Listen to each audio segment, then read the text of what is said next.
గతంలో వేణుస్వామి చెప్పిన జాతకాలన్నీ రివర్స్ అయినాయి. మరి మీరు చెప్పే జాతకం ఎంతవరకు కరెక్ట్ ఉంటుంది? ఎంతవరకు నిజమైన అవకాశాలున్నాయి? ఎక్కడైనా రివర్సు వేణుస్వామి నా ఫ్రెండ్. ఓకే. ఇదే స్టూడియోకొచ్చి చెప్పాడు. ఆయన ఏదో మామూలుగా చెప్తాడు స్ట్రాటజికల్‌గా. జ్యోతిష్కులు అనేటటువంటి వాళ్ళు చెప్తారు. ఈయన గెలుస్తాడు, ఆయన ఓడిపోతాడు అంటాడు. ఆయన వీళ్ళేమన్నా తీసుకొచ్చి అందరి డేట్ ఆఫ్ బర్త్‌లు ఇచ్చాడా వేణుస్వామికి? ఆయన Venu Swamy is a refined person. మంచోడు నాకు వ్యక్తిగతంగా తెలుసు. ఆయన ఏదో ఇది స్ట్రాటజికల్‌గా చెప్తారు. అంతేగాని కేవలం ఒక్క జగన్ జాతకం చూసేసి జగన్ గెలిచేస్తాడు, జగన్ గెలిచేస్తాడు, జగన్ గెలిచేస్తాడంటే వీళ్ళని ఎందుకు బెట్టింగ్‌లు ఎవడు కాయమన్నాడు? ఆయన కాయమన్నాడా? బెట్టింగ్‌లు వాళ్ళు కాసుకుంటారు. ఇప్పుడు వాళ్ళ బాధ అంతా ఏంటి? జగన్ రానందుకు కాదు. బెట్టింగ్. వేణుస్వామి గారు చెప్పినందుకు కాదు. ఈయన మాటలను పట్టుకొని బెట్టింగ్‌లకి వెళ్ళిపోయి నష్టపోయినందుకు తిట్టుకుంటున్నారు ఆయన్ని. ఆయన చక్కగా బ్రహ్మాండంగా జ్యోతిష్యానికి అంబాసిడర్ ఆయన. వేణుస్వామి వచ్చిన తర్వాత ఆయన ఏంటంటే పాపం మంచి చెప్తాడు, ఓపెన్‌గా చెప్తాడు, డేరింగ్‌గా చెప్తాడు. కాకపోతే చంద్రబాబు నాయుడు వాళ్ళు రారని ఆయన ఎక్కడ చెప్పలా. ఆయన ఏం చెప్పాడు? జగన్ వస్తాడన్నాడు. బోలెడంత మంది చెప్తారు. బోలెడంత మంది జ్యోతిష్కులు చెప్తారు. ఏ రాజకీయ విశ్లేషకులు చెప్పట్లేదా? జగన్ ప్రజలకి వాళ్ళకే తెలీదన్నారు. సో ఇవన్నీ జ్యోతిష్యం అని అంటే ఆస్ట్రానమికల్ ఫ్యాక్టర్స్ని, ఆస్ట్రాలజికల్ ఫ్యాక్టర్స్ని బ్లెండ్ చేయాల. మోడర్న్ సైన్స్ని, ఏన్షియంట్ సైన్స్ని బ్లెండ్ చేయాల. అందుకే నేను మొదటి నుంచి చెప్తున్నాను. కేవలం శని 3వ ఇంట్లో, 4వ ఇంట్లో ఉన్నాడు. వేణుస్వామి అనుకుంటున్నారా? మజాకా అనుకుంటున్నారా వీళ్ళు ప్రజలు? ఏమనుకుంటున్నారు అసలు? ఆయన బాగుపడండిరా అని చెప్తున్నాడు. డబ్బులు సంపాదించండి, కసిగా సంపాదించండి అన్నాడు. ఆయన చెడు చెప్పాడా? జగన్ ఒక్కడే ఓడిపోతాడంటే జగన్ చేసిన దానికి ఆయన ఏం చేస్తాడు? జగను పంచుకున్నాడు డబ్బులు, ఆ పాలసీ నమ్ముకున్నాడు. చీఫ్ మినిస్టర్ అయితే ఆయన చెప్పిందే కరెక్ట్ అని ఉండదా? అంటే అమాయకుడు దొరికాడని ఈయన మీద ట్రోలింగ్లు చేస్తే హ్యాపీ, ఇంకా పబ్లిసిటీ అయిపోయాడని ఆయనే చెప్తున్నాడు. మళ్ళీ వచ్చాడు మనగాళ్ళలాగా వచ్చి మళ్ళీ నేను 6 నెలల దాకా నేను రానన్నాడు. మళ్ళీ మొన్న చక్కగా 5 డేస్ క్రితం మళ్ళీ రెచ్చిపోయిన వేణుస్వామి పెట్టారు. ఏం పర్వాలేదు, మనం చెప్పే ప్రిడిక్షన్స్ జ్యోతిష్కులు చెప్పేటటువంటి ప్రిడిక్షన్సే జరుగుతాయి. వీళ్ళు చేతకాక, డెవలప్మెంట్ చేతకాక, జగన్ గారికి చేతకాక, ఇదిగో ప్రజలు పట్టం కట్టి ఇస్తే నిలబెట్టుకోవడం చేతగాని ఆయన ప్రజలేమో డెవలప్మెంట్ చేతగా కష్టపడి పనిచేయరు వీళ్ళు ప్రజలు. పని చేసి డబ్బులు సంపాదించి డెవలప్ అవుదాం లేదు. నువ్వు చెప్పావు కాబట్టి నేను కోటేశ్వరుడు అవలా. ఎందుకు అవుతావు రా నువ్వు కోటేశ్వరుడివి? ప్రజలు ఎందుకు అవుతారు కోటేశ్వరుడు? కష్టపడితే అవుతాడు. ప్రపోర్షనేట్గా చెప్పాడు ఎవరు ఈయన వేణుస్వామి గారు. ఒక్కళ్ళని అనకూడదు ఎప్పుడు కూడా.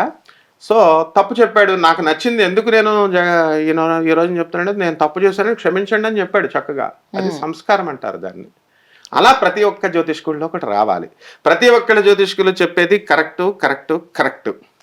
దురాశాపరులు ప్రజలు కూడా కరెక్టే, కానీ దురాశాపరులైనటువంటి ప్రజలు మాత్రం కరెక్ట్ కాదు. కష్టపడకుండా గ్రహాలు చెప్పినాయి అని నా రాశి బాగుంటుందా అండి, నేను గెలుస్తానా అండి అంటే తప్పనమాట. రైట్. సో రామ్ చరణ్ గారి కూతురు క్లింకార జాతక ప్రకారంగా ఎలా ఉంటుంది ఆ అమ్మాయికి? ఆమె చిన్న బుడ్డది. ఆమె రామ్ చరణ్ కూతురు కాబట్టి, ఉపాసన కూతురు కాబట్టి ప్రతి ఒక్కళ్ళు ఒక్కొక్క వీడియో పెట్టారు. ఆ వీడియోలో నేను కూడా పెట్టా. ఉపాసన గారు చేసే సేవలు కానీ, ఆమె కాలేజెస్ పంజాగుట్ట ఎదురుకుండా పారామెడికల్ కోర్సెస్ అవన్నీ నడుపుద్ది ఇన్స్టిట్యూట్స్. 300 కోట్లు అవలేలగా ఇచ్చి పడేసింది సద్గురువుకి, వాసుదేవ్ జగ్గికి, ఆయన గురువు గారిని. ఆమె గురుభక్తిలాగా మిగతా వాళ్ళకు ఉంటుందా? అపోలోలో అంటే వాళ్ళ తాతల వాళ్ళు, వాళ్ళ పిన్ని సంగీత వాళ్ళు ఇవ్వాలనుకున్నారు కాబట్టి ఇచ్చారు. అందరికి ఇస్తానంటే లైన్లు కట్టేస్తారు ఇప్పుడు ఉపాసన దగ్గరికి. ఆమె కూతురు కాబట్టి, డబ్బులున్నది కాబట్టి ప్రతి ఒక్కళ్ళు క్లింకరా అంటున్నారు. ఏ మామూలు పిల్లలును ఆమె ఒకటి కదా? ఏం చిరంజీవికి డబ్బులు లేనప్పుడు, జీరోలో ఉన్నప్పుడు, ఆయన వాళ్ళ తండ్రి మామూలు ఆర్మీ మ్యాన్గా ఉన్నప్పుడు, టీచర్గా ఉన్నప్పుడు పవన్ కళ్యాణ్ గారు ఇంటర్వ్యూస్లో చెప్తూ ఉంటారు. అప్పుడు మరి చిరంజీవి గారిని అలా చూసారా? చిరంజీవి కష్టపడ్డాడు, డిసిప్లిన్గా పెరిగాడు, మెగా హీరో అయ్యాడు. పవన్ కళ్యాణ్ గారు కష్టపడ్డారు, రామ్ చరణ్ కష్టపడ్డాడు. అందుకే ఉపాసన లవ్ చేసింది. అదే రామ్ చరణ్ హీరో కాకపోతే ఉపాసన లవ్ చేస్తుందా? పెళ్లి చేసుకోవడానికి ఒప్పుకుంటుందా? చిరంజీవి గారి దగ్గర డబ్బులు లేకపోతే వాళ్ళు ఒప్పుకుంటారా? వాళ్ళ దగ్గర డబ్బులు లేకపోతే చిరంజీవి గారు ఒప్పుకుంటారా? ఇంకా చిరంజీవి చాలా మంచోడు. ఎందుకని పాపం ఆయన వాళ్ళ అమ్మాయి భరద్వాజం చేసుకుంటున్నప్పుడు ఇంత మాట అండు, అంత మృదు స్వభావి. ఓకే. ఇప్పుడు క్లింకార భవిష్యత్తు బ్రహ్మాండంగా ఉంటుంది. పేరు కూడా బ్రహ్మాండంగా ఉంది. ఉపాసన బ్రహ్మాండంగా ఎంటర్ప్రెన్యూర్ చేస్తుంది. అండ్ డెఫినెట్ ఆమె మాత్రం సినిమాల్లోకి పంపదు. అది నేను ఇప్పుడే చెప్తున్నాను. ఆమె భవిష్యత్తు కమానని జ్యోతిష్కుడు చెప్పలేడు. ఉపాసన మెంటాలిటీ నాకు తెలుసు కాబట్టి చెప్తున్నా. ఆమె ఈ ఫీల్డ్లోకి పంపదు, సినిమా ఫీల్డ్లోకి. మెగాస్టార్ కూతురైనా సరే ఆమె ఎంతసేపు ఇండస్ట్రియలిస్ట్గా, ఎంటర్ప్రెన్యూర్గా ఎదిగేలాగా చేస్తుంది. నాగ చైతన్య సమంత జాతకం కుదరకనే వాళ్ళు విడిపోయారా?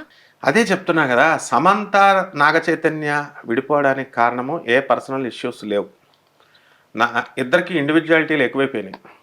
సమంత ఈజ్ మోర్, దాన్ని ఏమంటారంటే, కొంతమంది ఆడపిల్లలు ఎలా ఉంటారంటే కెరీర్కే ఎక్కువ ప్రాధాన్యత ఇస్తారు. కెరీర్కి ప్రాధాన్యత ఇచ్చినప్పుడు నాగ చైతన్య కూడా అంతే. ఆమె ఏదో కారణాలు ఎవరికి తెలియదు కానీ చెప్తూ ఉంటారు. సో కారణాలు కూడా మనం అమల గారు చెప్పేదాకా మనం కూడా చెప్పకూడదు, ఎందుకంటే అమల గారు మన ఫ్రెండ్ కాబట్టి.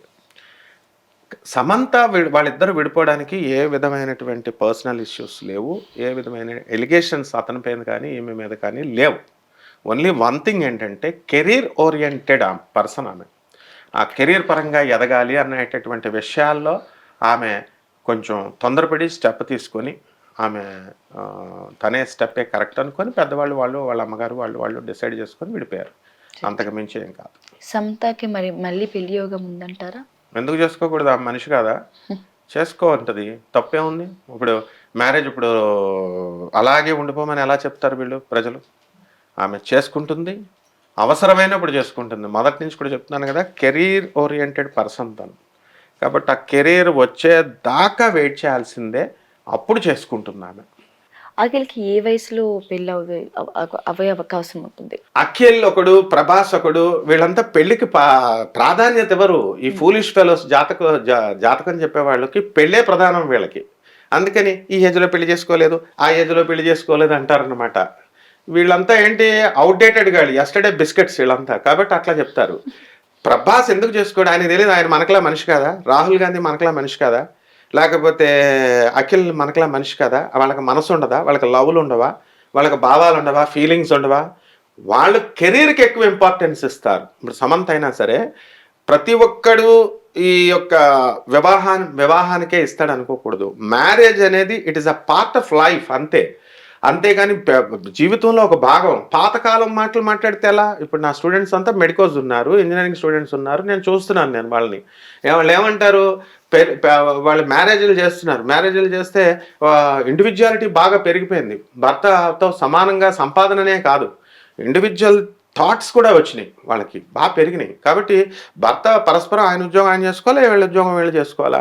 ఏదో ఇదివరకు పాతకాలంలో మా నాయనమ్మ నోరెత్తలేదు మా తాత ముందు అంటే కుదరదు. అవన్నీ ఇచ్చిపడేస్తారు డైవర్సులు. ఇప్పుడు 10 మందికి పెళ్ళిళ్ళు అయితే నా స్టూడెంట్స్లో 8 మంది డైవర్స్లే. అందుకనే కదా ఇప్పుడు వాళ్ళు పాపం ఆడపిల్లలే ఎప్పుడైనా సరే పెళ్లి కాని వాళ్ళని చూసి పరిహసిస్తే వీళ్ళందరికీ ఆ దోషాలు అంటుకుంటాయి, చూసే పబ్లిక్ కూడా దోషాలు అంటుకుంటాయి. అఖిల్కి మెయిన్ కెరీరే ప్రధానం. అండ్ ఆయన వీళ్ళంతా మామూలు వాళ్ళు చూసే ప్రేక్షకులు వీళ్ళంతా మనందరం కూడా వీళ్ళంతా ఏంటి, వాళ్ళకి గోల్స్ లేవని చెప్పి అవతల గోల్స్ ఉండవా? అక్కినేని నాగేశ్వరరావు గారి మనవడు ఆయన.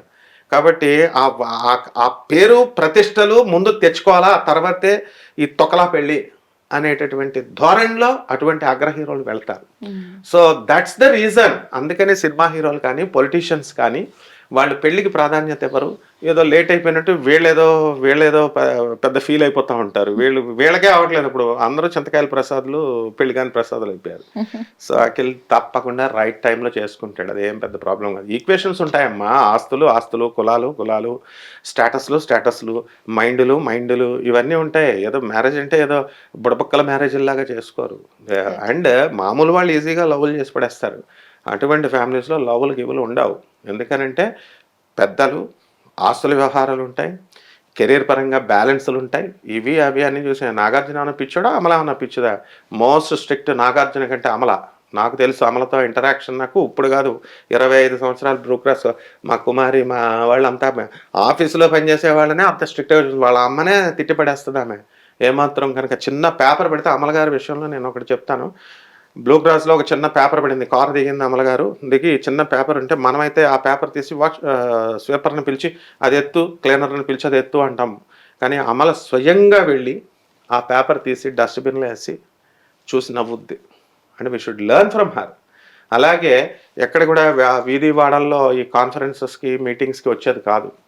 ఆమెను కలవాలంటే ఈమెయిల్ పెట్టాలా, ఈమెయిల్ పెడితే చూసుకుంటుంది. బ్లూ క్రాస్ మీటింగ్ ఉంటే మేడం అంటే వస్తుంది, లేకపోతే రాదు. వెళ్ళాలి మేడం మీరు అని మేమంతా చెప్పిన తర్వాత ఆమె స్లోగా వీధి వాడల్లోకి వచ్చింది. ఆమె రావాల్సిన అవసరం ఏంటి? అక్కినేని నాగార్జున భార్య ఆమె. అలాగే ఇప్పుడు మా ఫుడ్ ఫ్యాట్స్ ఫెర్టిలైజర్స్కి బ్రాండ్ అంబాసిడర్ ఆమె సన్సలైట్కి గోయంకా గారు ప్రొడక్ట్కి. సో ఇవన్నీ ఏం తెలుసు ప్రజలకి, పెళ్లి కాలేదు పెళ్లి కాలేదు పెళ్లి కాలేదు, he is the son of Amala. So అమలకి తెలుసు అన్ని ఎప్పుడు చేయాలి, ఎప్పుడు ఎలా చేయాలి, యాక్షన్ అనేటటువంటిది.